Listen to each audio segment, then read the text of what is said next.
The next day, I received a call that changed my life forever. The alarm blared at 5:30 a.m. as always. Anne opened her eyes, staring at the familiar ceiling of her bedroom.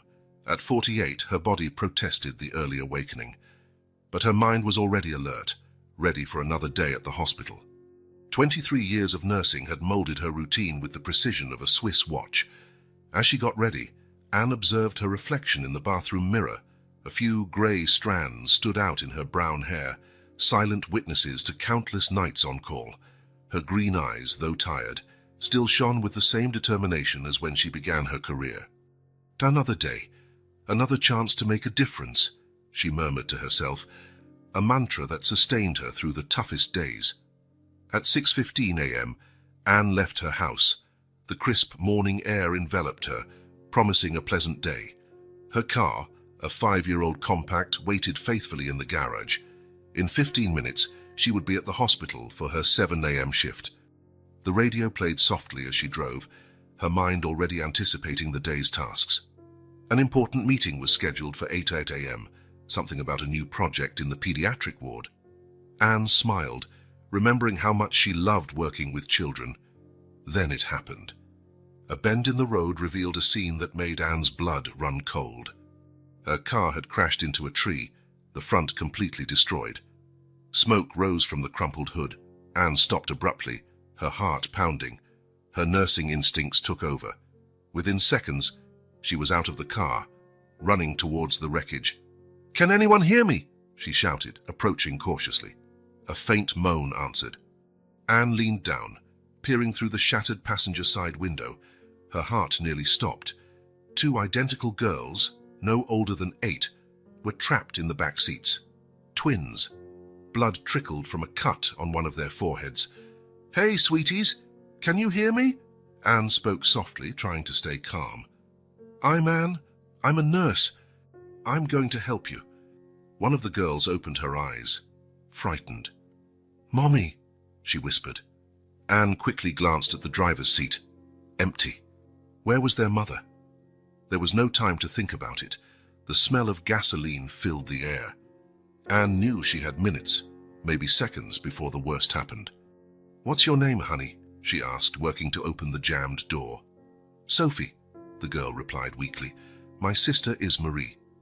"Okay, Sophie, I need you to be very brave now. I'm going to get you and Marie out of here." The door finally gave way with a metallic groan. Anne reached Sophie first, her nimble fingers releasing the seatbelt. Carefully, she pulled the girl out, placing her gently on the grass by the side of the road. "Sophie, stay here. Don't move. I'm going to get your sister."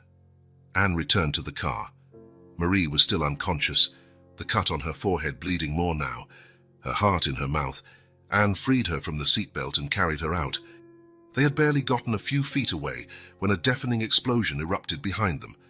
The car had caught fire. Anne threw herself over the girls, shielding them with her own body. The heat of the flames licked her back, but she didn't move. Sirens wailed in the distance, rapidly approaching. Anne lifted her head, seeing the emergency vehicles arriving. Paramedics jumped out of the ambulances, running towards her. 2 girls, twins, approximately 8 years old. Anne reported quickly to the first paramedic who arrived. "Sophie is conscious. Possible concussion. Marie is unconscious. Lacerations on her forehead. Suspected head trauma."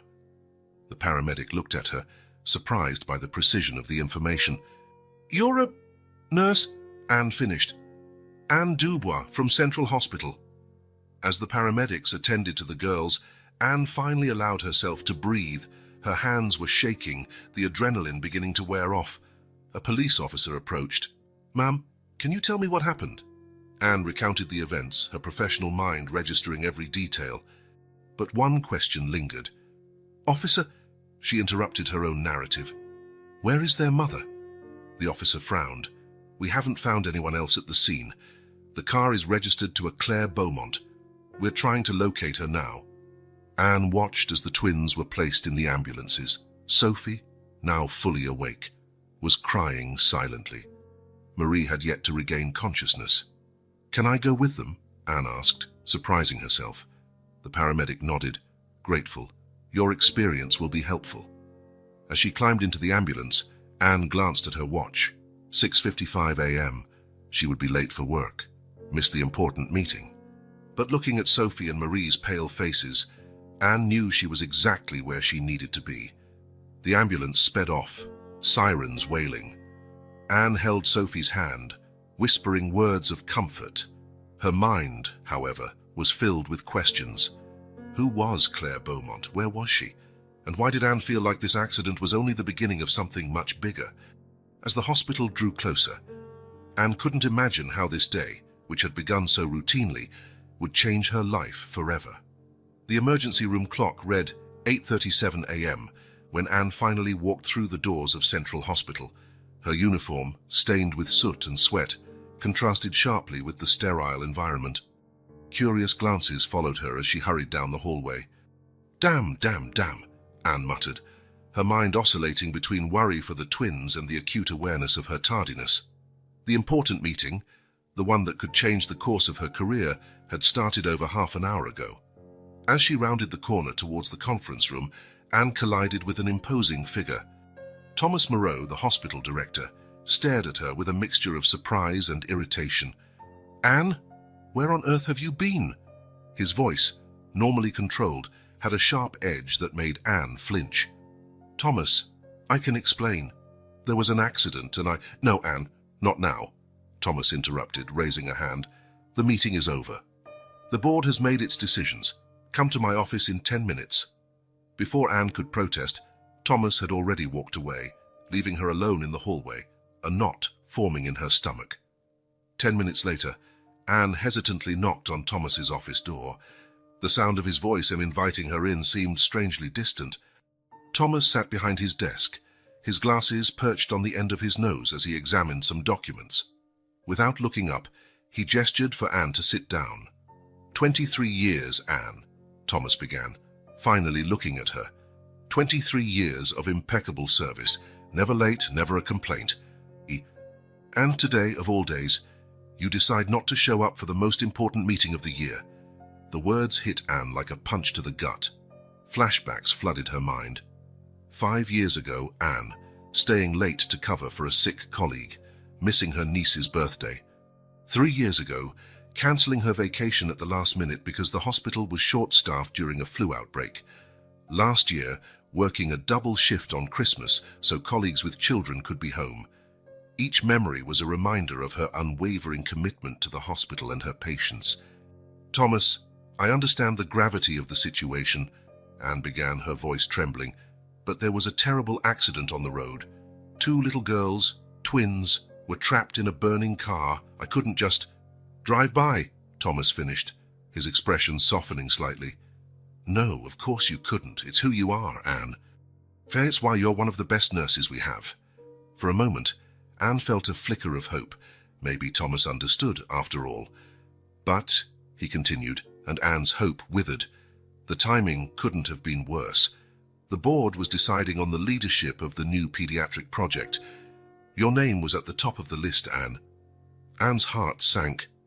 The pediatric project, her chance to make an even bigger difference, to implement the innovative ideas she had been developing for years.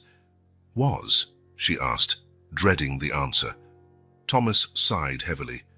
"Yes, it was. But your absence, well, it was interpreted as a lack of commitment. The board decided to give the position to Michelle Dupont. Michelle Dupont, new to the hospital, ambitious, efficient, and 10 years younger than Anne.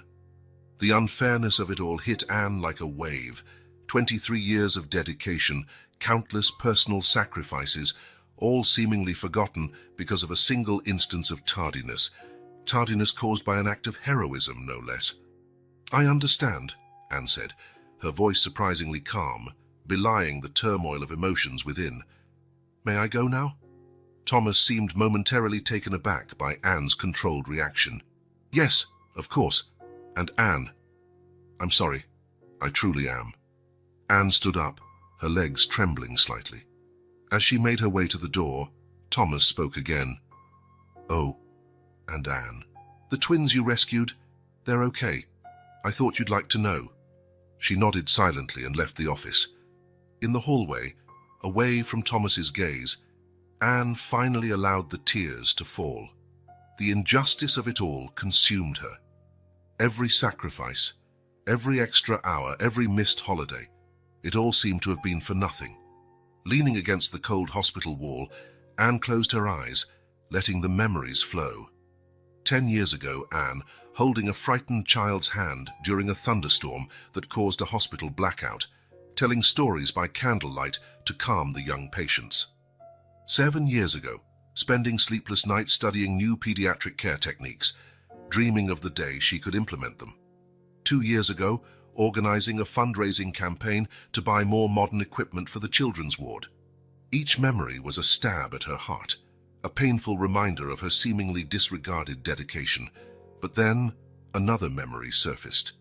Sophie's scared face, Marie's small hand in hers as the ambulance raced towards the hospital. And with that memory came a realization. It didn't matter what the board thought. It didn't matter that she had lost the promotion. What mattered were the lives she touched daily, the lives she saved. With a deep sigh, Anne wiped away her tears. The injustice still stung. Yes, the disappointment still weighed heavily on her chest. But there was work to be done, patients who needed her. Straightening her shoulders, Anne walked towards the pediatric ward. Maybe she wasn't leading the new project, but that wouldn't stop her from doing the best job possible. And who knew? Maybe one day the hospital would realize the mistake they had made. As she walked, Anne couldn't help but think about the twins and their mysteriously absent mother. Something about that story didn't quite add up, and Anne felt that, somehow, that accident was destined to have a much bigger impact on her life than she could imagine. With a mixture of determination and curiosity, Anne pushed open the doors of the pediatric ward, ready to face whatever the day and the future held. The day dragged on agonizingly slowly for Anne. Every time she passed the conference room, where hours earlier her dreams had been shattered, she felt a pang in her chest. The buzz about the new pediatric project echoed through the hallways, each mention of Michel Dupont's name like salt in an open wound. At 6:45 p.m., 15 minutes after the official end of her shift, Anne finally headed to the locker room. She was exhausted, both physically and emotionally. All she wanted was to get home, take a hot shower, and try to forget this disastrous day. As she was changing, her cell phone vibrated at the bottom of her bag. Anne hesitated. After the day she'd had, the last thing she wanted was more complications. But years of emergency room shifts had conditioned her to never ignore a call. With a resigned sigh, she retrieved the phone. Unknown number. "Hello?" Anne answered, her voice betraying her weariness. "Good evening.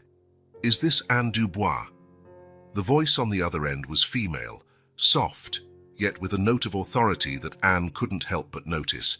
"Yes, this is she. Who's calling?" There was a brief pause, as if the person on the other end was gathering courage. "My name is Claire Beaumont. I'm Sophie and Marie's mother." Anne's heart leaped. The twins from the accident. 1,000 questions flooded her mind at once. Where had Claire been during the accident? Why were the girls alone in the car? How did she get Anne's number? "Miss Beaumont," Anne began, trying to keep her voice neutral. "How can I help you?" "Please, call me Claire," the voice replied, a note of emotion now evident. I wanted to thank you personally for what you did for my daughters. I know that if it weren't for you..." Claire's voice faltered, and Anne could hear a muffled sob from the other end of the line. Despite her initial hesitation, Anne felt a surge of compassion. "Claire, are they all right? I got to see them briefly when we arrived at the hospital, but then..." "They're fine, thanks to you," Claire interrupted, her voice now steadier. "Sophie just had a few scrapes. Marie, well, she had a mild concussion, but the doctors say she'll make a full recovery." Anne let out a sigh of relief she hadn't realized she'd been holding. "I'm so glad to hear that. But Claire, if you don't mind me asking, where were you when I arrived at the scene?" "It's complicated," Claire interrupted again, a note of caution in her voice. "Actually, that's why I'm calling. I'd like to meet you in person, if possible. There's a lot I need to explain." Anne frowned, curiosity battling against her exhaustion and the day's frustrations. "I don't know, Claire. It's been a very long day and—" "Please," Claire's voice held a hint of desperation now. "Taisia, I know it's a lot to ask, especially of someone who's already done so much for my family, but I promise it will be worth your while. There are things you need to know." Something in Claire's tone gave Anne pause. There was a mystery here, something deeper than a simple car accident. "Besides," Claire continued, taking advantage of Anne's silence, "there's something about the hospital I think you should know." That caught Anne's attention. "The hospital? What do you mean?" Claire paused, as if carefully choosing her next words. "Let's just say I have a certain influence there. I'm one of the major investors in Central Hospital." Anne nearly dropped the phone. An investor? Her mind reeled with the implications.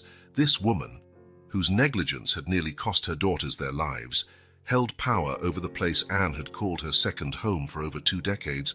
"Ms. Beaumont." "Claire," Anne corrected herself, trying to maintain her composure.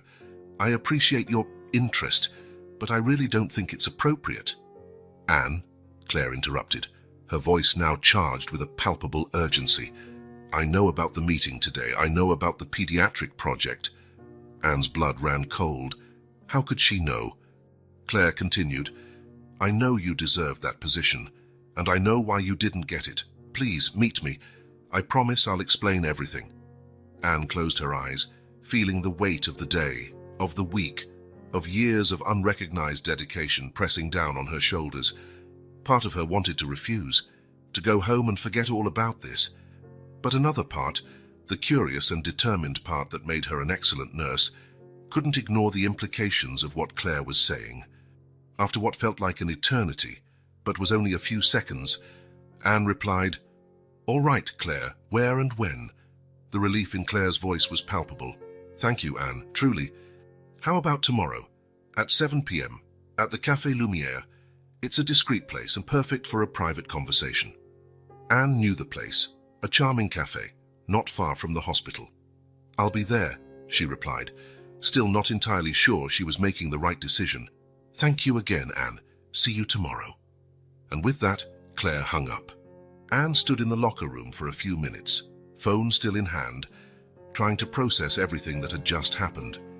The day that had begun with a heroic rescue, moved through crushing disappointment, now ended with an intriguing mystery. As she left the hospital, Anne couldn't help but wonder what she was getting herself into. Claire Beaumont, a hospital investor, mother of the twins she had saved, wanted to meet her, and apparently knew things about the pediatric project, about the injustice Anne had suffered. For a moment, Anne considered calling back and cancelling. Her life was complicated enough without adding more drama. But then she remembered the twins' faces, the fear in their eyes during the rescue, and she remembered the sting of rejection, the promotion unfairly denied. No, she would go to this meeting. She would hear what Claire had to say, because deep down, Anne knew this wasn't the end of the story. It was only the beginning. As she drove home, the night sky stretching above her, Anne couldn't help but feel a mixture of apprehension and excitement. Tomorrow, at 7 p.m., at the Café Lumière, she would find out what Claire Beaumont had to say. And maybe, just maybe, it would change everything. With a deep sigh, Anne turned on the radio, letting the music fill the car. Tomorrow would be a new day with new revelations, and she would be ready to face them, whatever they may be. Anne arrived at Café Lumière at 6:55 p.m., her heart beating a little faster than usual. The place was exactly as she remembered, cozy, with soft lighting and a comforting aroma of freshly ground coffee in the air. She chose a table in the corner, away from the windows, offering the privacy Claire seemed to desire. Promptly at 7 p.m., the café door opened.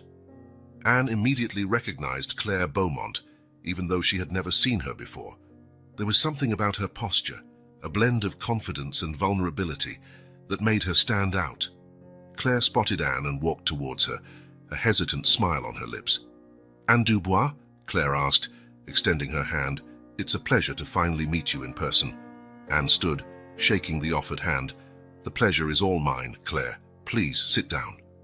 As they settled in, Anne couldn't help but notice how elegant Claire looked, even in casual clothes. There was an aura of sophistication about her that spoke of power and influence. "First of all," Claire began, her voice thick with emotion, "I can't thank you enough for what you did for Sophie and Marie. You saved their lives."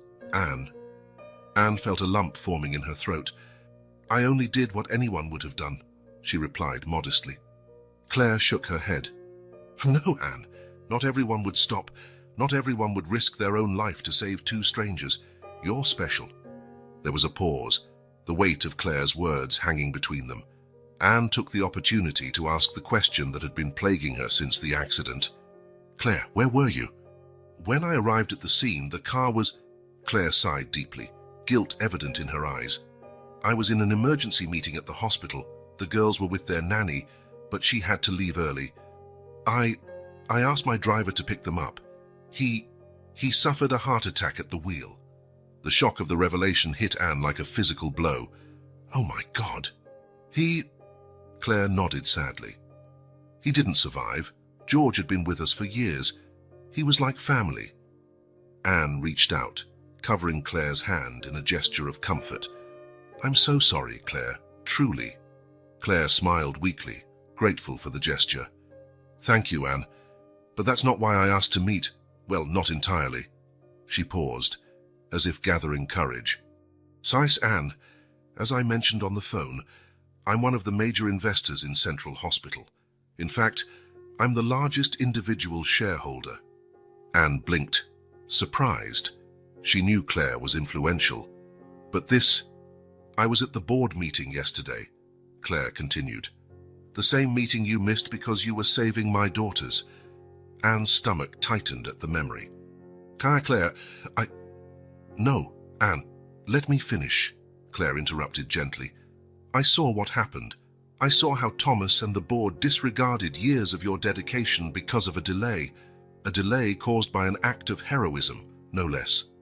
Anne felt tears welling up in her eyes, the injustice of the previous day still raw. "What Thomas and the others don't know," Claire continued, leaning forward, "is that I didn't approve of their decision. In fact, I vetoed it." Anne stared at Claire, confused. "But Michelle Dupont," Claire smiled, a glint of determination in her eyes.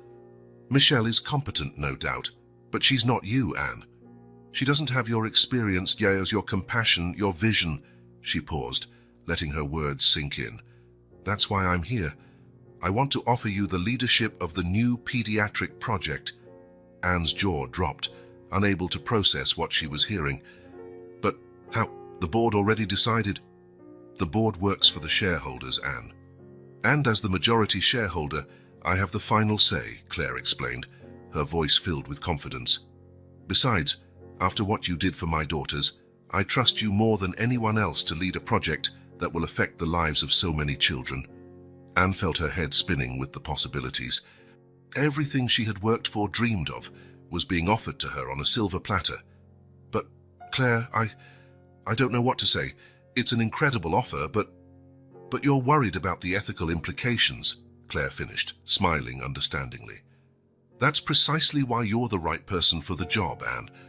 Your integrity is unwavering." She took Anne's hand, squeezing it gently. "Look, you don't have to decide now. In fact, there's something I want you to see first. Can you meet me at the hospital tomorrow? I want you to meet Sophie and Marie properly." Anne hesitated for a moment, but the curiosity and the connection she already felt with the twins won out. "Of course, Claire, I'll be there." The next day, Anne found herself in the twins' hospital room. Sophie and Marie, now fully recovered, rushed to hug her as soon as she entered.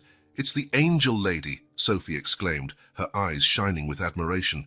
"You saved us," Marie added, clinging to Anne's leg. Anne felt her heart melt. She knelt down, embracing both girls. "I'm so glad you're both okay," she said, tears in her eyes.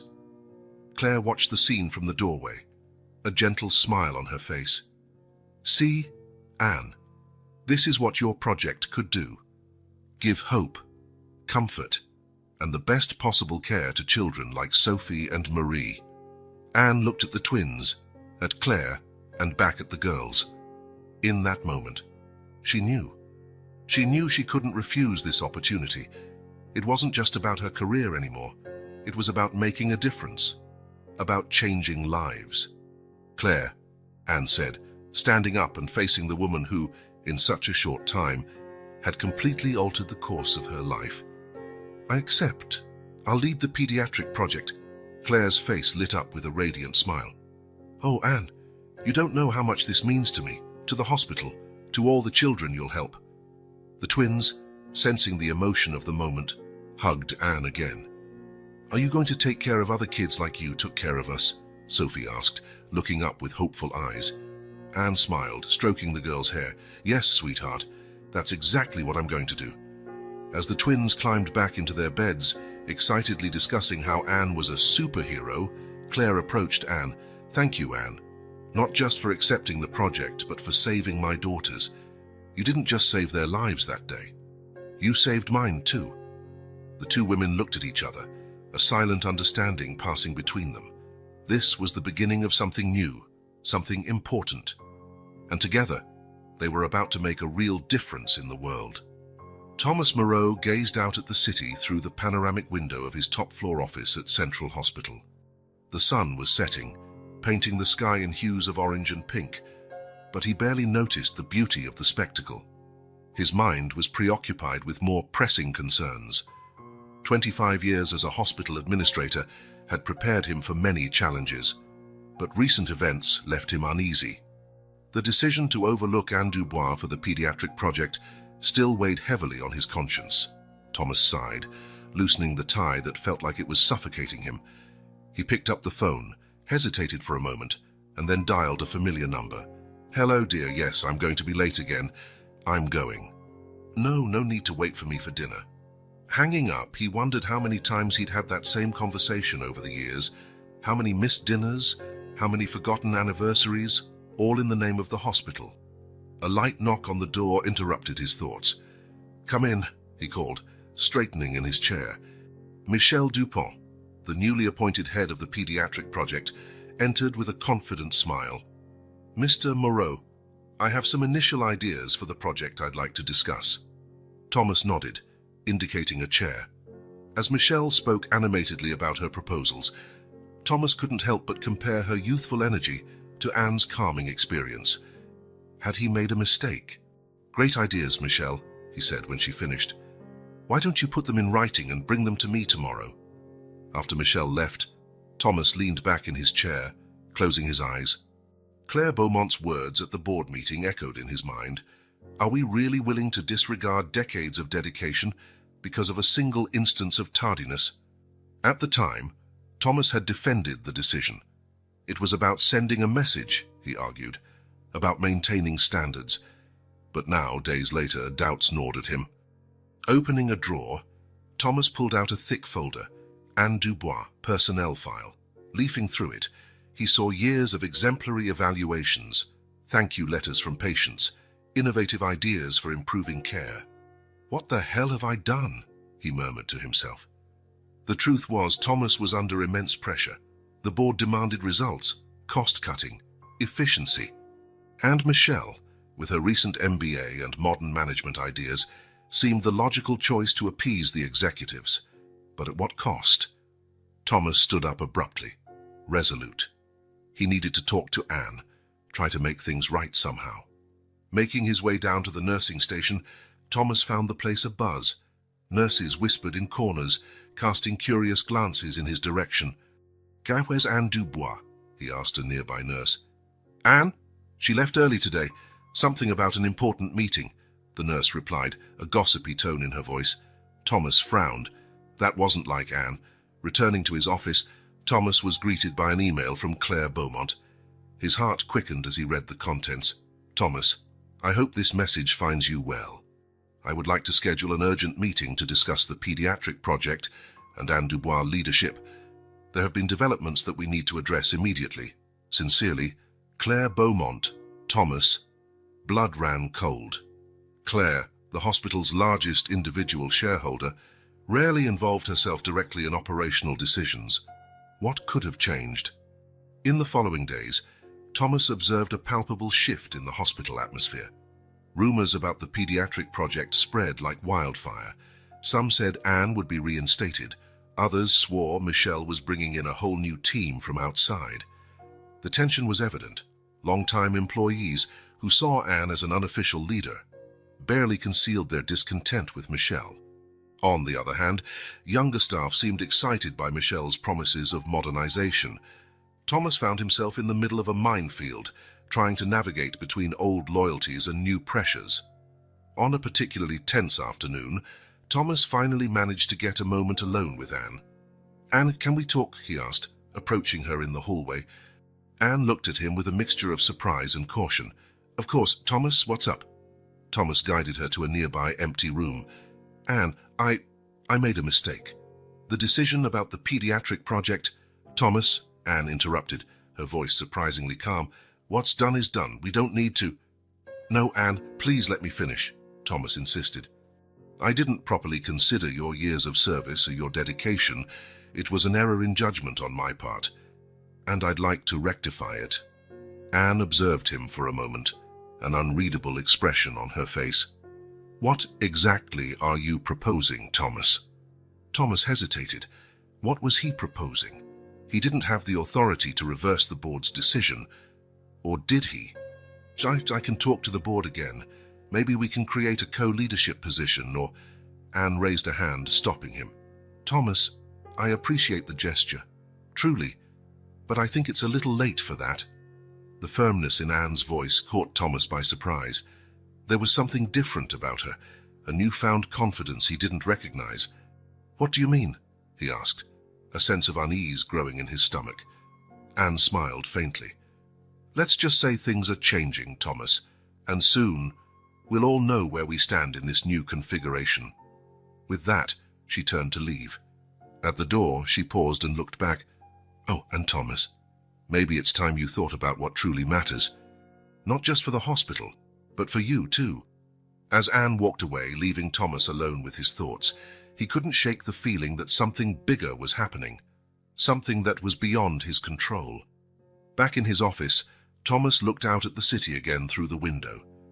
The sun had completely set now, the city lights twinkling like earthly stars. Picking up the phone, he made a call he should have made a long time ago. "Hi, honey. Yes, it's me. You know what? I'm coming home now. How about we order that pizza you like?" "Yes, that one." "No, it's not too late. It's never too late to do the right thing." As he gathered his things to leave, Thomas knew the coming days would be challenging. But for the first time in a long time, he felt like he was on the right path, even if that path led him to places he never expected to go. Anne sat in her small apartment, a cup of tea cooling beside her. Her eyes wandered around the room, pausing on photos from her career at Central Hospital. Her graduation, her first day as head nurse, precious moments with patients who had touched her life. 23 years of memories, challenges, and triumphs. Claire Beaumont's offer hung over her mind like a charged cloud, about to unleash a storm of change. Leading the new pediatric project was everything Anne had ever dreamed of. A chance to make a real difference, to implement ideas that had been brewing in her mind for years. But at what cost? Anne picked up her phone, rereading the message Thomas had sent her earlier. "Anne, we need to talk urgently. There are things you need to know before you make any decisions. Please meet me tomorrow before your shift. Thomas." The urgency in the message intrigued her. What could Thomas possibly know that would change her perspective? Sighing, Anne stood up and walked to the window. The city glittered outside, thousands of lives following their courses, oblivious to the dilemma consuming her. How many of those lives could she positively impact if she accepted Claire's offer? But then there was the question of loyalty. Central Hospital wasn't just her workplace, it was her second home, her chosen family. The nurses she had trained, the doctors she had collaborated with, the patients who trusted her. Would she be betraying them all by accepting a promotion that came from outside the established system? Sophie and Marie's faces flashed in her mind. Those little lives she had saved, who now looked at her with such admiration. Wasn't it for children like them that she had become a nurse in the first place? The night passed in a whirlwind of conflicting thoughts and emotions. When the sun rose, Anne was still unsure of her decision. Arriving at the hospital earlier than usual, Anne found Thomas waiting for her at the entrance to the nursing ward. His face was tense, dark circles under his eyes testifying to a sleepless night. "Anne, thank you for coming," he said, guiding her towards an empty conference room. "There's something you need to know about Claire Beaumont and this new project." Anne sat down, watching Thomas warily. "What is it, Thomas?" "What could be so serious?" Thomas ran a hand through his greying hair, a gesture Anne recognized as a sign of extreme stress. "Claire isn't just an investor, Anne. She's trying to take over the hospital." Anne blinked, taken aback. What? What do you mean?"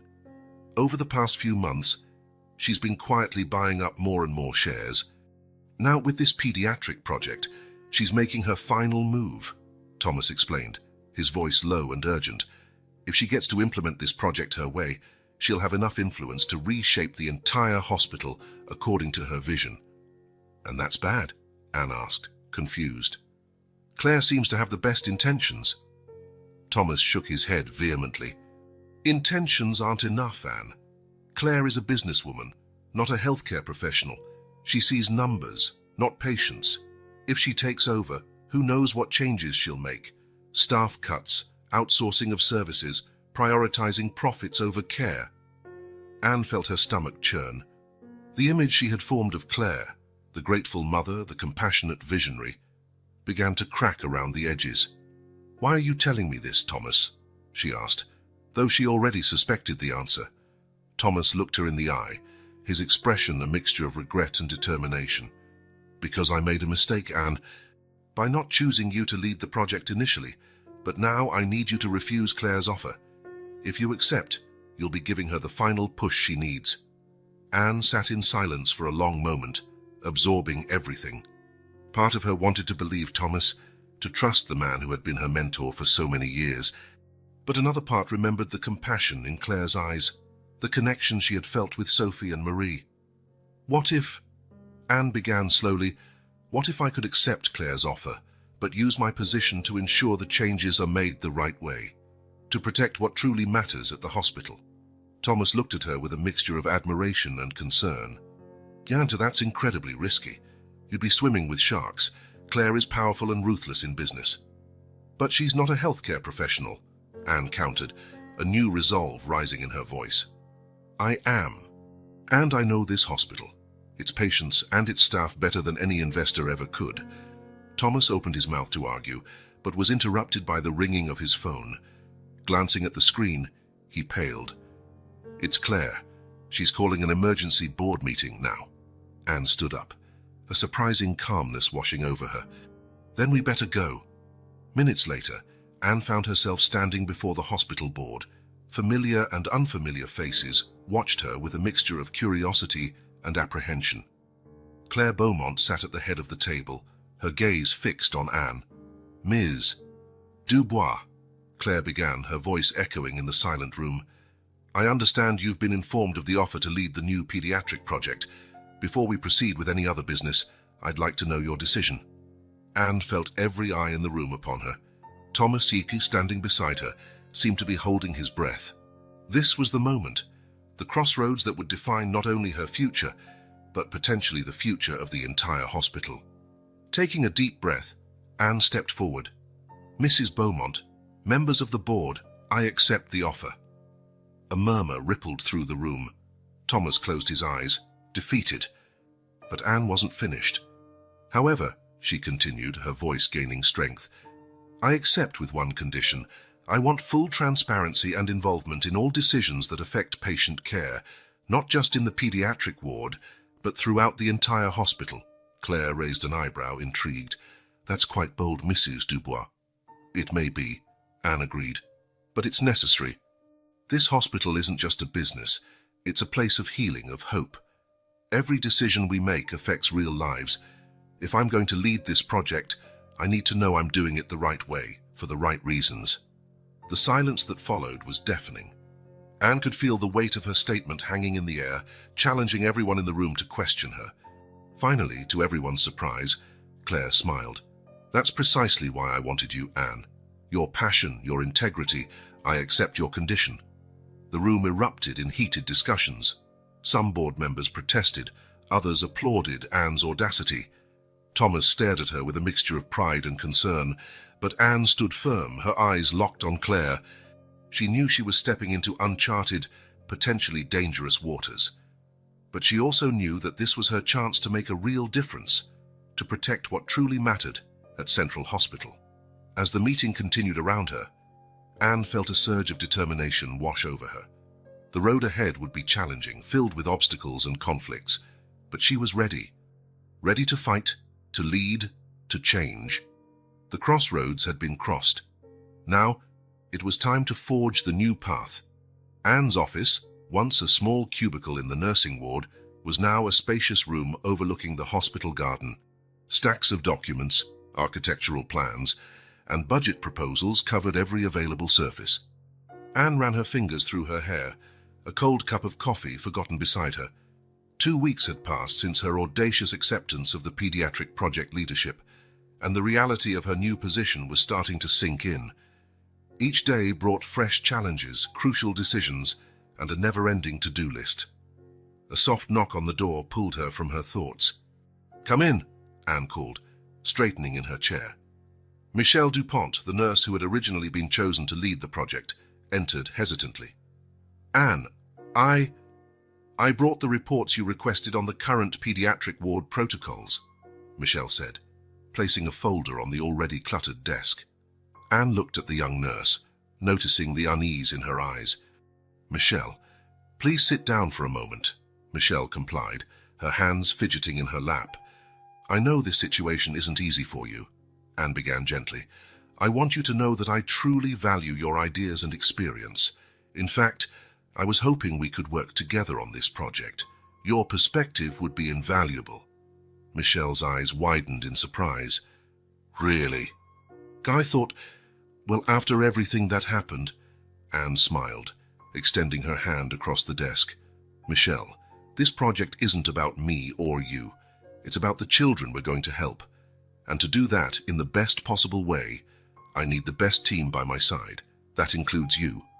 The relief on Michelle's face was palpable. "Thank you, Anne. I would love to be a part of it." As Michelle left, Anne felt a weight lift from her shoulders. Building bridges would be crucial for the project's success. Across town, in a luxurious penthouse apartment, Claire Beaumont stared at her own stack of documents. Financial reports, market projections, and emails from other investors filled her computer screen. "Mummy," a small voice called. Claire turned to see Sophie standing in the doorway of her office, clutching a teddy bear. "What is it, sweetheart?" Claire asked, opening her arms to her daughter. Sophie rushed into the embrace, burying her face in her mother's shoulder. "I had another bad dream," she murmured. Claire closed her eyes, guilt and worry flooding her heart. Since the accident, the twins had been having trouble sleeping, haunted by memories of the trauma. "It's all right now, my love," Claire whispered, stroking Sophie's hair. "You're safe." A sharp cry from the next room made Claire stand up abruptly, Sophie still in her arms. Rushing into Marie's bedroom, she found her other daughter sitting up in bed, tears streaming down her face. "The car, the fire," Marie sobbed. Claire sat on the bed, pulling Marie close and embracing both girls. "Shh, it's okay. Mommy's here. You're both safe." As she comforted her daughters, Claire couldn't help but think of Anne, the nurse who had saved her girls, who was now leading a project that could help countless other children. Claire knew she had made the right choice, but the weight of her responsibilities as a mother, as an investor, as the driving force behind the project, had never felt so heavy. Back at the hospital, Anne faced her first major hurdle. Thomas had called an emergency meeting with the project team. "Costs are exploding," Thomas explained, his voice tense. "The budget we initially approved won't be enough." Anne felt her stomach sink. "How much are we over?" "Almost 30%, Thomas replied, passing around a detailed spreadsheet. "In construction materials have gone up in price, and the specifications for the new medical equipment are more expensive than we anticipated." The room fell silent, the weight of the news hanging over everyone. Anne took a deep breath, her mind racing. "Okay, let's think about this logically. First, we need to review every single item in the budget. Maybe there are areas where we can cut costs without compromising quality. Michelle timidly raised her hand. I have an idea. What if we approached some of our regular suppliers, explained the project, see if they'd be willing to offer discounts in exchange for long-term contracts? Anne smiled, grateful for the contribution. Excellent idea, Michelle. Would you be willing to lead that initiative? The young nurse nodded, energized by the responsibility. Thomas, Anne continued, we need to be transparent with Claire and the board about this. The sooner we address the issue, the better. Thomas seemed hesitant. Anne, are you sure? You sure? This could shake their confidence in the project, or it could show that we're being proactive and responsible, Anne argued. Trust me, Thomas, honesty is our best policy here. As the meeting continued, discussing strategies and solutions, Anne couldn't help but feel a mixture of apprehension and determination. This was just the first of many challenges they would face, she knew, but it was also an opportunity to prove the value of her leadership, to show that her vision for the project was sound and achievable. That evening, as the hospital quieted down for the night shift, Anne took one last walk through the existing pediatric ward. Children slept peacefully, exhausted parents dozed in uncomfortable chairs, and nurses moved silently, checking monitors and adjusting IVs. Standing in the hallway, Anne closed her eyes for a moment, letting the familiar sounds and smells wash over her. This was why she had accepted the challenge, not for personal ambition or financial gain, but for the chance to improve the lives of these vulnerable children and families. Her phone vibrated softly in her pocket. A message from Claire. Anne, we need to talk about the project tomorrow. Some complications have arisen. Can we meet before your morning meeting? Anne felt a pang of worry but took a deep breath, pushing the fear aside. Whatever the new challenge was, she would face it head-on, because now, more than ever, she knew she was on the right path. With one last look at the ward, Anne turned to leave, ready to face whatever tomorrow held. The road ahead would be difficult, filled with obstacles and unexpected twists and turns. But with each step, each decision, each challenge overcome, she was building something greater than herself, a legacy of care, compassion, and hope for generations to come. The sun had barely risen when Anne arrived at Central Hospital that morning. The air was thick with anticipation and a touch of nervous energy. Today was the day, the official grand opening of the new pediatric wing. Months of planning, sleepless nights, and countless hurdles had led to this moment. Anne adjusted her carefully chosen blazer, took a deep breath, and entered the building. The lobby was a whirlwind of activity. Staff members put the finishing touches on decorations, journalists adjusted their cameras, and a group of dignitaries, including the mayor, chatted quietly near the entrance. Anne, Claire's voice called out. The investor approached quickly, her face a mixture of excitement and tension. We have a problem. Anne's heart skipped a beat. What is it? Claire pulled her aside to a quieter corner. Security found a flaw in the new wing's access control system. Apparently, there's a glitch that could allow unauthorized access to restricted areas. Anne felt a chill run down her spine. A security breach on this day of all days. How much time do we have until the ceremony? Claire glanced at her watch. 2 hours. Right, Anne nodded, her mind already working on solutions. Gather the IT and security teams in the conference room in 5 minutes. I'll get Thomas. As Claire hurried off to make the necessary calls, Anne rushed to Thomas's office.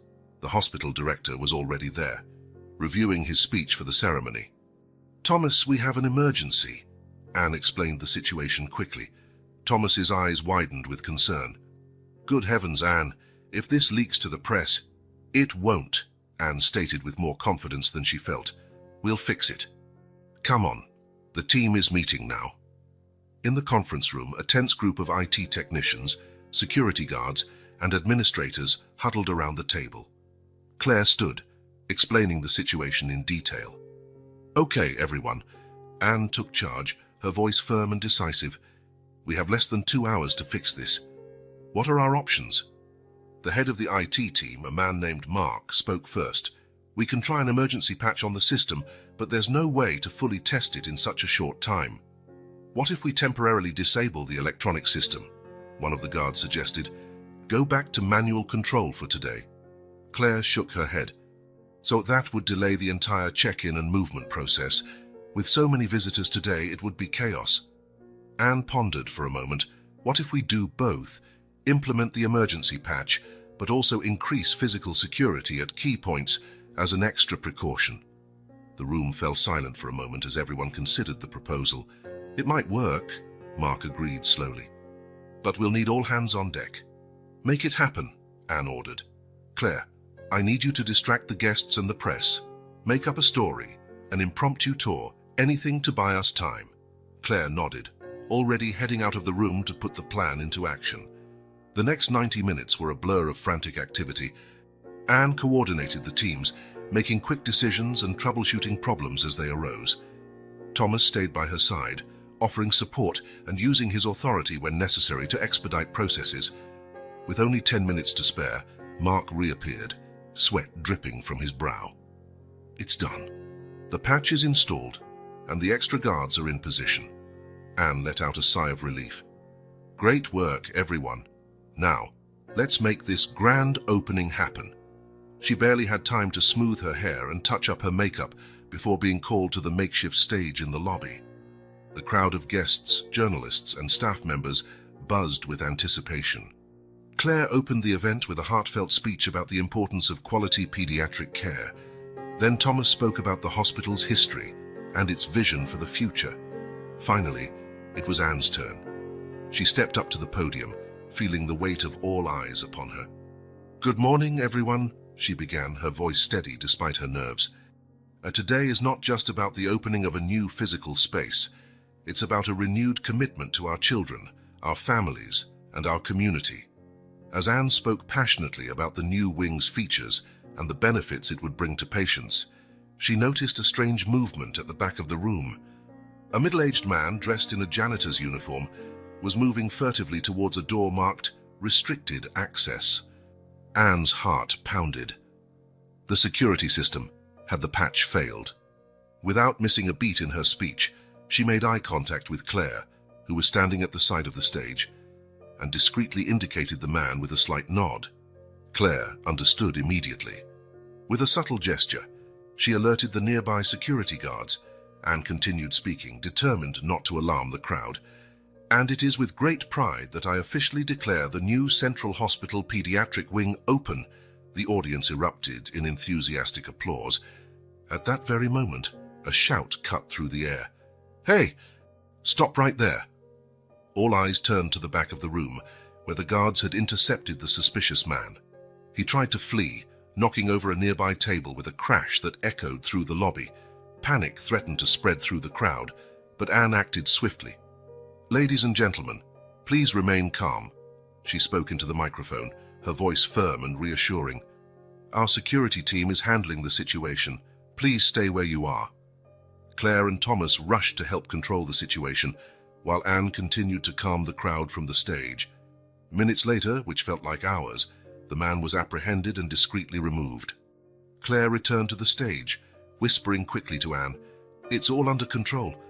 It was an undercover journalist trying to get an exclusive story." Anne nodded, feeling relief wash over her. Turning back to the microphone, she smiled at the still unsettled crowd. "Well, it seems we had a little extra excitement at our ceremony today," she quipped, eliciting a few nervous chuckles. "But if this incident proves anything, it's the effectiveness of our new security team.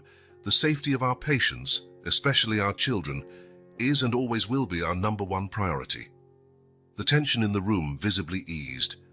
Anne continued, "Now, how about that tour of the new wing I promised?" As she led the group into the new pediatric wing, Anne exchanged relieved glances with Claire and Thomas. They had overcome yet another obstacle together. And while the grand opening day hadn't gone exactly as planned, it had showcased the resilience and teamwork that would be essential for the project's continued success. The new wing was officially open, and with it, a new chapter in Central Hospital's history had begun. 3 weeks had passed since the tumultuous grand opening of the new pediatric wing. Things finally seemed to be settling down, and Anne was starting to feel like she was finding her rhythm in the new position. That Wednesday morning, she was making her usual rounds, checking on patients and chatting with the staff. Then the alarm sounded. Code Blue, Pediatric Wing, Room 305. The voice announced over the intercom. Anne's heart leaped into her throat. Room 305, that was where Lily, a 7-year-old girl with a complex heart condition, was staying. Anne ran, arriving at the room seconds after the emergency team. The scene was chaotic. Lily was in cardiac arrest, her pale skin a stark contrast against the white sheets. The medical team worked frantically, performing CPR and preparing the defibrillator. What happened? Anne asked Dr. Martins, the chief pediatric cardiologist. Severe arrhythmia, he replied between chest compressions.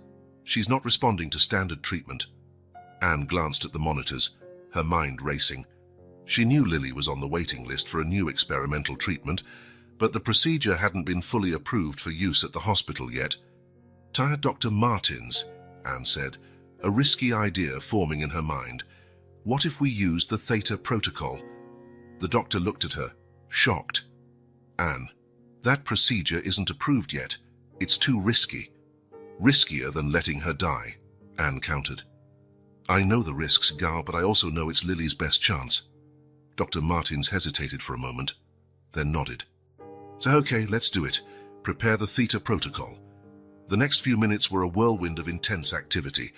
Anne watched, her heart pounding, as the team administered the experimental treatment. For long seconds, nothing happened. Then, suddenly, the heart monitor flickered back to life. We have a rhythm, someone shouted. A collective sigh of relief filled the room. Lily was stable, for now.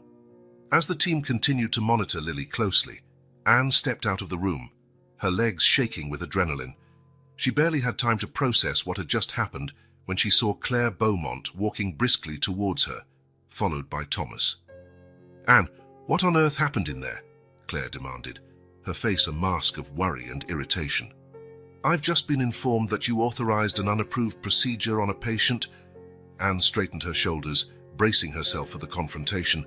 Claire, it was an emergency. Lily would have died if we hadn't acted. Do you have any idea the legal risks you've just created for the hospital? Claire retorted. If anything goes wrong, we could face a multi-million-dollar lawsuit. And if we had done nothing, a child would have died, Anne replied, her voice firm. I thought the well-being of our patients was our #1 priority. Claire ran a hand through her hair, clearly frustrated. Of course it is, Anne, but we can't just disregard protocols and procedures. There are reasons why these approvals exist. The tension between the two women was palpable. Thomas, who had remained silent until now, finally intervened. Ladies, please, he said, his voice calm but firm. Let's discuss this in my office, away from prying ears. Anne and Claire followed Thomas to his office, the silence between them heavy with unresolved tension. Once inside, Thomas closed the door and turned to face them. Okay, let's approach this logically, he began. Anne, I understand your decision in the heat of the moment, but Claire is right about the legal risks. Claire, you need to understand that sometimes, in medicine, difficult decisions have to be made quickly. He paused, looking from one woman to the other. What we need now is to find a middle ground. How can we protect the hospital legally while still allowing our doctors to make crucial decisions in emergencies? Anne was the first to speak. What if we create a rapid review committee? A group of experts who can be convened within minutes to assess and approve non-standard emergency procedures. Claire considered the idea for a moment. That could work. It would add a layer of legal protection, but still allow for flexibility in life or death situations. Thomas nodded in agreement. Good idea, Anne. You can lead the formation of this committee. Claire, I'd like you to work with our legal team to establish the legal parameters. Both women agreed, the tension between them easing slightly. Now, Thomas continued, as for the current situation with Lily. At that moment, there was a knock on the door. Dr. Martins entered, looking exhausted but relieved. Excuse the interruption, he said. I just wanted to let you know that Lily is stable. The procedure was a success. She's responding well and her vital signs are improving every hour. Anne couldn't help but smile with relief. Claire, on the other hand, seemed torn between relief and continued concern. "That's wonderful news, Doctor," Thomas replied. "Please keep us updated on her progress." After Dr. Martins left, the office fell silent for a moment. "Well," Claire finally spoke, "it seems your risky decision paid off this time, Anne, but we still need to be cautious moving forward." Anne nodded. "I agree, and I promise to work closely with you and the legal team to ensure we're protected in the future." Thomas smiled, pleased with the outcome. "Good. Now let's focus on managing the fallout from this situation. Anne, prepare a detailed report on the incident and the outcome. Claire, work with our PR team to prepare a statement in case this leaks to the press." As they left the office, Anne and Claire exchanged glances. There was a newfound mutual respect there, born from the fire of the crisis they had just faced together. In the days that followed, the hospital buzzed with rumors about the miracle in room 305. Lily's story spread, bringing both praise and concern. Some saw Anne as a hero who wasn't afraid to break the rules to save lives. Others criticized her for her recklessness. Anne knew the road ahead would be challenging. Balancing the needs of her patients with the administrative and legal realities of the hospital would be a constant struggle. But looking at Lily, now smiling and recovering in her hospital bed, Anne knew she had made the right choice. The crisis had passed, but its ripples would continue to spread through the hospital for a long time to come. And Anne was determined to navigate those turbulent waters with the same courage and compassion that had brought her this far. Anne was organizing some files in her office when she heard a hesitant knock on the door. Looking up, she saw Michelle, the young nurse, standing in the doorway with a worried expression. "Michelle, is everything all right?" Anne asked, gesturing for her to come in. Michelle closed the door behind her and approached Anne's desk, holding a manila envelope.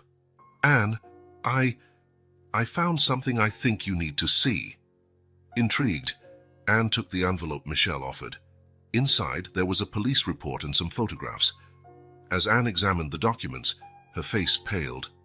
"Where did you get this?" she asked, her voice barely above a whisper. Michelle swallowed hard. "My brother is a police officer. He was investigating an unrelated case and stumbled across this information. When I mentioned the twins' accident to him, he made the connection." Anne looked at the photos of the accident scene again. Something didn't seem right. The skid marks, the position of the car. It all suggested that it hadn't been a simple accident. "Michelle, this is very serious. Have you told anyone else?" The young nurse shook her head. "No, I came straight to you. I thought you should be the first to know." Anne nodded, grateful for Michelle's discretion. "Thank you for bringing this to me. Please don't mention this to anyone else for now." After Michelle left, Anne sat for a long time, contemplating the implications of what she had just discovered. If the twins' accident wasn't an accident, what really happened that day? Determined to uncover the truth, Anne decided to conduct her own discreet investigation. In the days that followed, she used every spare moment to follow leads, make calls, and gather more information. A week later, Anne had accumulated enough evidence to confirm her suspicions. The twins' accident had been deliberately orchestrated. But why and who was behind it? The answer came from an unexpected source. A former employee of Claire's, whom Anne tracked down after days of searching, finally agreed to talk to her. Mrs. Beaumont had a business partner, the man revealed, nervously. Robert Gagnon. They had a serious falling out a few months before the accident. Gagnon swore revenge. Anne's heart raced. She remembered Claire briefly mentioning a former business partner, but she never imagined the situation was so serious. Armed with this new information, Anne knew she needed to confront Claire. She arranged an urgent meeting, asking Claire to meet her at the park near the hospital. When Claire arrived, Anne could see the tension in her shoulders, as if she already knew something was wrong. "Anne, what's so urgent?" Claire asked, sitting down on the bench beside her. Anne took a deep breath, gathering her courage. "Claire, I've discovered something about the twins' an accident. Something you didn't tell me." Claire's face paled visibly. "What are you talking about?" "The accident wasn't an accident, was it?" Anne asked directly. "It was planned by Robert Gagnon." Claire was silent for a long moment, her gaze fixed on some distant point. When she finally spoke, her voice was thick with emotion. "Kai, how did you find out?" Anne briefly explained her investigation, omitting the names of Michelle and her brother to protect them. Claire let out a heavy sigh. "You're right. It wasn't an accident. Robert, he wanted to destroy me. He thought that if something happened to the girls, I would lose everything." "Why didn't you tell me before?" Anne asked, a mixture of compassion and frustration in her voice. "I was afraid," Claire admitted. "Afraid that if the truth came out, people would think I was somehow involved. That I might lose my daughters, my position, everything." Anne processed the information, trying to reconcile the image she had of Claire with this new revelation. "But why would Robert do something so extreme?" Claire closed her eyes, as if the memory was too painful. "Robert and I were more than just business partners. We had an affair. When I ended it, he didn't take it well. He became obsessed, vengeful." The revelation hit Anne like a punch to the gut. Suddenly, so many things started to make sense. Claire's interest in the hospital, her insistence on bringing Anne onto the project. "You brought me onto the project because of this. To keep me close in case the truth came out?" Anne asked, feeling betrayed. "In the beginning, yes," Claire admitted, tears in her eyes. "But Anne, you have to believe me. Over time, I saw how competent you were, how compassionate. I realized you were exactly what the hospital needed, regardless of the past." Anne remained silent, trying to process everything. Part of her wanted to yell at Claire, feeling used and manipulated, but another part understood the fear and desperation that must have motivated Claire's actions. "What happened to Robert?" Anne finally asked. "He's in jail," Claire replied. "I managed to gather enough evidence to incriminate him for the attempt on the girls' lives, but I was afraid to make it public, to expose the girls to more trauma." Anne nodded slowly, understanding the complexity of the situation. "Claire, I understand why you hid this, but lying and manipulating, that can't continue." Claire looked at Anne, her eyes pleading for understanding. "What are you going to do now?" Anne took a deep breath, feeling the weight of the decision on her shoulders. "I don't know, Claire. I need time to think. But one thing is certain. We can't continue as if nothing happened. We need to be honest with each other and with the hospital from now on." The two women sat in silence for a few minutes, the weight of the revelations hanging between them. The future of the project, of the hospital, and of their professional relationship was now on uncertain ground. Anne knew that the decisions she made from this point forward would have far-reaching repercussions, but one thing was clear. The truth, however painful, was the only way forward. Anne's office was steeped in a tense silence. Claire sat across from her, hands trembling slightly as she held an untouched cup of coffee. Anne watched the woman who, in a few short months, had become her mentor, ally, and now a moral enigma. "I think I owe you the full truth, Anne," Claire began, her voice barely a whisper. "Not just about the accident, but about everything that led to it." Anne nodded silently, bracing herself. Claire closed her eyes, delving into painful memories. Flashback 5 years ago. Claire Beaumont, a young and ambitious entrepreneur, was celebrating the opening of her first private health clinic. Beside her stood Robert Gagnon, her business partner and secret lover. "To the future, darling," Robert murmured, raising his glass. "Soon we'll have a network of clinics across the country." Claire smiled, intoxicated by success and the promise of a bright future. Present. "Robert and I were unstoppable," Claire continued. "In 3 years, we'd expanded to 5 clinics. But then..." Flashback 2 years ago. "You can't do this, Claire," Robert shouted, throwing papers across the room. "Sow selling to a large corporation. It goes against everything we've built." Claire stood firm. "It's the best decision for the business, Robert. We can expand faster, help more people." "No," Robert hissed. "It's the best decision for you. It's always been about you, hasn't it?" Present, Claire wiped away a lone tear. I didn't realize at the time how obsessed Robert was, not just with the business, Yonax, but with me. When I ended our relationship and went ahead with the sale, something in him snapped. Anne felt a shiver run down her spine. "And that's when he started planning his revenge," Claire nodded sadly. He began with small acts of sabotage, leaking information to competitors, harassing key employees. But then, her voice faltered, and Anne realized they were approaching the crux of the matter. He found out about the twins, Claire continued, her voice barely audible. Daughters from a brief relationship I had after leaving him. To Robert, it was the final proof that I had betrayed him in every way. Anne's heart clenched. So he orchestrated the accident. Yes, Claire confirmed, finally meeting Anne's eyes. But I had suspicions. I received veiled threats, noticed strange people following us. I should have done more, should have protected my daughters better. The silence that followed was deafening. Anne wrestled internally with the ethical implications of everything she had heard. Claire wasn't directly responsible for the accident, but her subsequent concealment and manipulation were deeply troubling. Claire, Anne finally spoke, her voice firm but compassionate. I understand why you hid this, but now that I know, I can't simply ignore it. We have ethical responsibilities to the hospital, the patients, the staff. Claire nodded, resigned. I know, and I'm prepared to face the consequences. But Anne, please think of the girls. They've already been through so much. Before Anne could respond, there was an urgent knock on the door. Thomas entered, his face a mask of concern. Anne, Claire, we have a problem, he announced without preamble.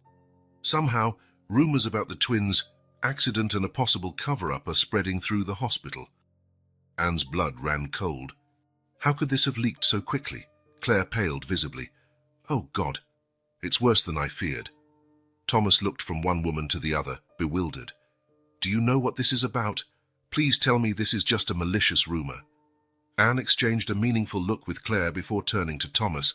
It's not just a rumor, Thomas, but it's complicated. We need to act quickly to control the situation. In the hospital corridors, the tension was palpable.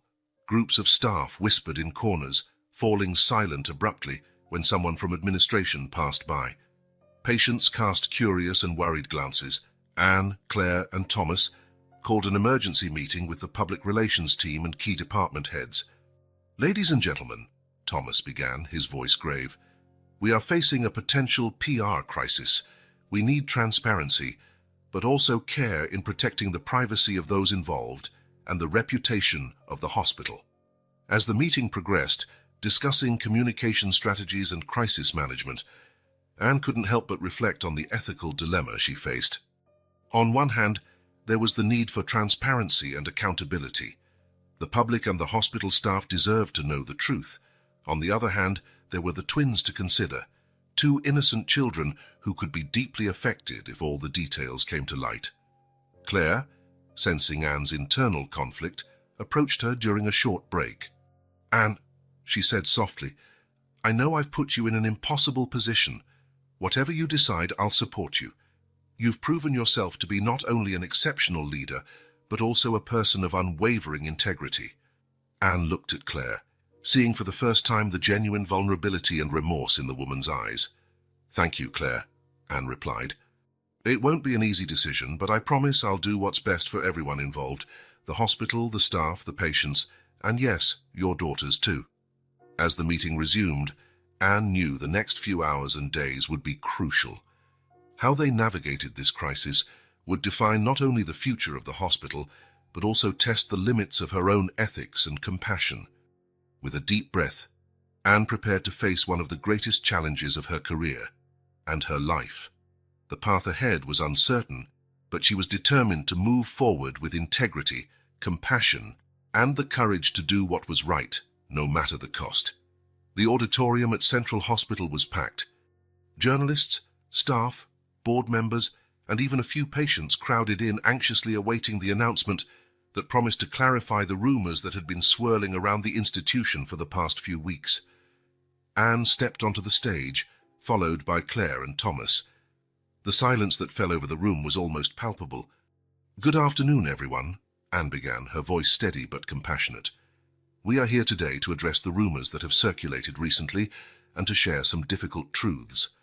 In the next few minutes, Anne, with Claire's consent, revealed the truth about the twins' accident. She carefully explained the circumstances, Robert Gagnon's involvement, and Claire's subsequent actions, being mindful to protect the children's privacy as much as possible. The audience's reaction ranged from shock to outrage, with murmurs rippling through the crowd as the story unfolded. Claire then stepped up to the microphone, visibly shaken but resolute. "Yes, I made grave mistakes," she admitted, her voice trembling. "Mistakes for which I am prepared to face the legal and professional consequences. I apologize to everyone who has been affected by my actions and omissions." Thomas spoke next, announcing a series of changes in the hospital's administration. "In light of these events, we will be implementing new transparency and ethics policies. Furthermore, Mrs. Beaumont has agreed to temporarily step down from the board while an independent investigation is conducted." In the days that followed, the hospital became the center of a media storm. Claire, true to her word, cooperated fully with the authorities, providing all the information she had about Robert Gagnon's actions. Anne, meanwhile, threw herself into the task of restoring trust in the hospital. She spearheaded the creation of a new ethics committee, composed of medical professionals, administrators, and even community representatives. "Our goal," Anne explained during the committee's first meeting, "is not just to react to crises, but to create a culture of integrity that permeates every aspect of our operations." One of the committee's first initiatives was to establish an anonymous reporting channel, where staff and patients could raise ethical concerns without fear of retaliation. Thomas, inspired by Anne's courage in facing the truth head-on, began implementing significant changes in the hospital's administrative structure. He introduced regular ethical performance reviews for all levels of leadership and initiated a medical ethics training program for all employees. "That we can't change the past," Thomas declared during a staff meeting, "but we can certainly shape our future. Let's make this hospital a model of excellence not only in medical care, but also in integrity." Meanwhile, in a surprising and heartwarming gesture, Sophie and Marie, the twins at the center of the controversy, expressed a desire to do something positive with their traumatic experience. With Anne's support and the careful guidance of child therapists, the girls launched a traffic safety awareness campaign aimed at children. "Sign if we can help prevent other children from going through what we went through," Sophie said during the campaign launch, her voice small but determined. "Then something good will have come from all of this." The campaign, which included school visits and a children's book about traffic safety, quickly gained national attention, bringing a positive focus to the hospital amidst the controversy. Claire, stepping away from her hospital responsibilities, dedicated herself fully to supporting her daughters and the campaign. She also began therapy, seeking to understand and correct the patterns of behavior that led her to make ethically questionable decisions. "I'm learning every day," Claire confessed to Anne during one of their occasional meetings, "about myself, about the true meaning of leadership and responsibility. I just hope that one day I can redeem myself in the eyes of everyone, especially my daughters." Anne, observing Claire's progress, felt a mixture of pride and caution. "Redemption is a journey, Claire," she replied gently. "The important thing is that you've taken the first step." As the weeks turned into months, Central Hospital began to emerge from the crisis stronger and more ethical than ever.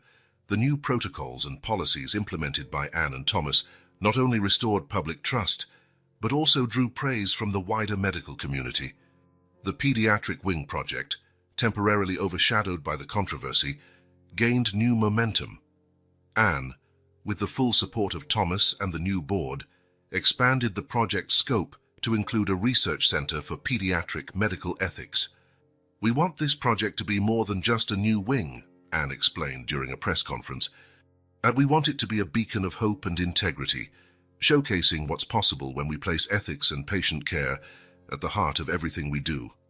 On a quiet afternoon, months after the initial revelation, Anne found herself back in the park near the hospital, the same spot where Claire had confessed the truth. This time she wasn't alone. Sophie and Marie were running and laughing on the grass, their joyful sounds echoing in the air. Claire joined Anne on the bench, watching her daughters with a mixture of love and regret. "They're resilient," Anne commented softly. Claire nodded, tears in her eyes. "They are my inspiration to be better every day." The two women sat in silence for a moment, reflecting on the turbulent journey they had traveled. "Anne," Claire finally spoke, "I can never thank you enough. Not just for saving my daughters that day, but for saving me from myself. For showing me that it's possible to face the truth and still find a way forward." Anne smiled, feeling the weight of Claire's words. "We all make mistakes, Claire. The important thing is how we choose to redeem ourselves." As the sun began to set, painting the sky in hues of orange and pink, Anne felt a surge of hope. The road ahead was still long, but for the first time in a long time, she was truly optimistic about the future, of the hospital, of the twins, and of everyone involved in this extraordinary journey of redemption.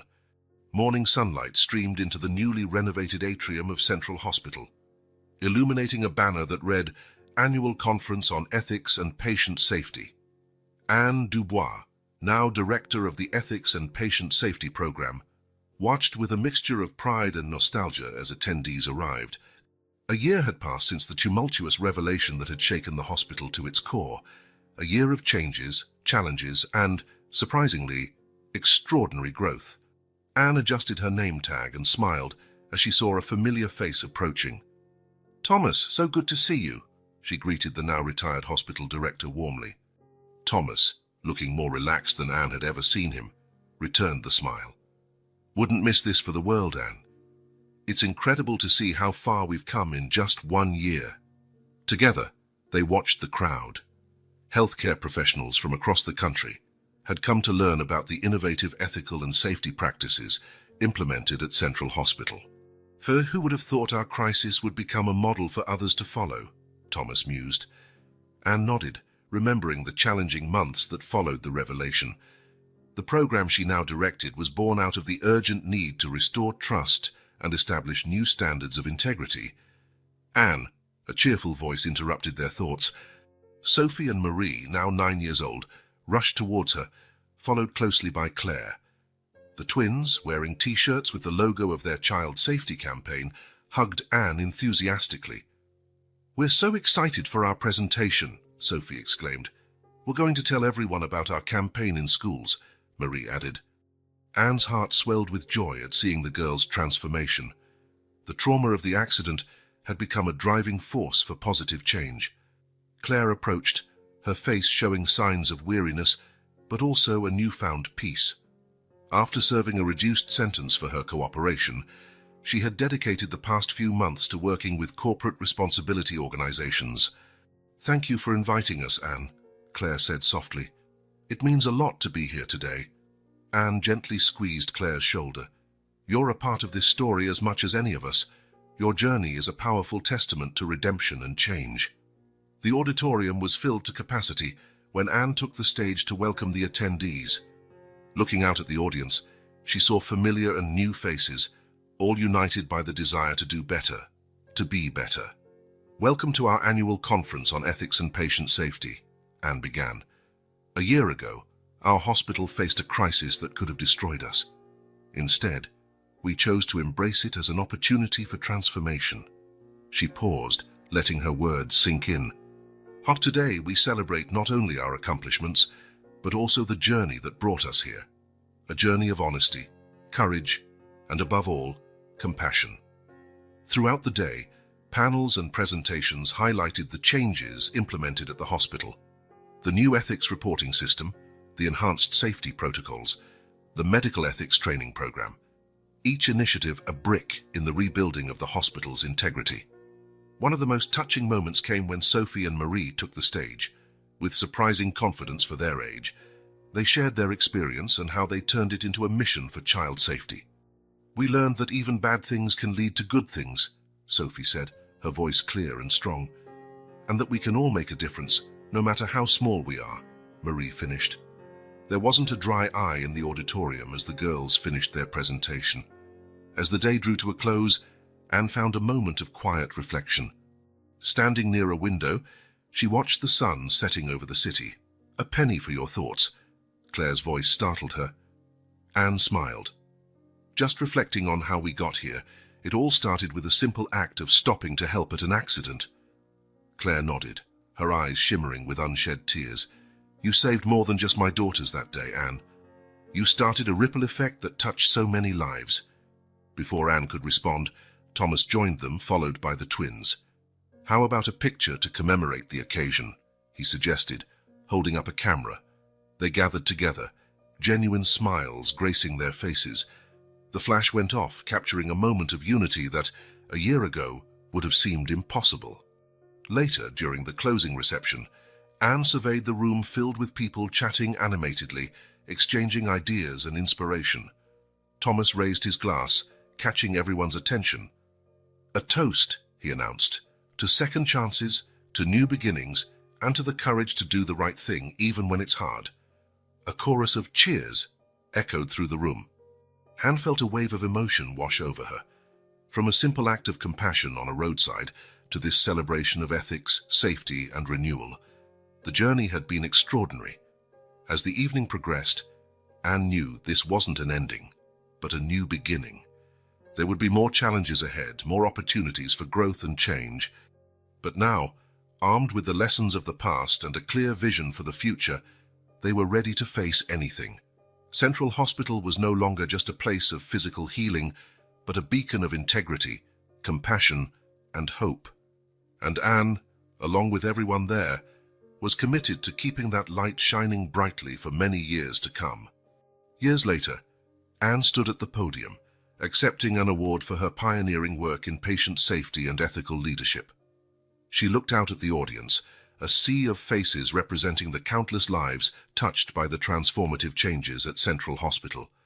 She thought of Lily, now a healthy teenager, volunteering at the hospital, and of Sophie and Marie, young women embarking on their own paths of service and compassion. The ripples of that fateful day continued to spread, a testament to the power of one person's choice to make a difference. Retirement didn't slow Anne down. She traveled the world, sharing her story and inspiring others to embrace ethical leadership in their own fields. She established a foundation dedicated to promoting transparency and accountability in healthcare, ensuring that the lessons learned at Central Hospital would continue to resonate for generations to come. And so the story of Anne Dubois, the nurse who stopped to help at a car accident, became a legend whispered in hospital corridors, a reminder that even the smallest act of compassion can spark a revolution of change, transforming not only individual lives, but the very fabric of our institutions and communities.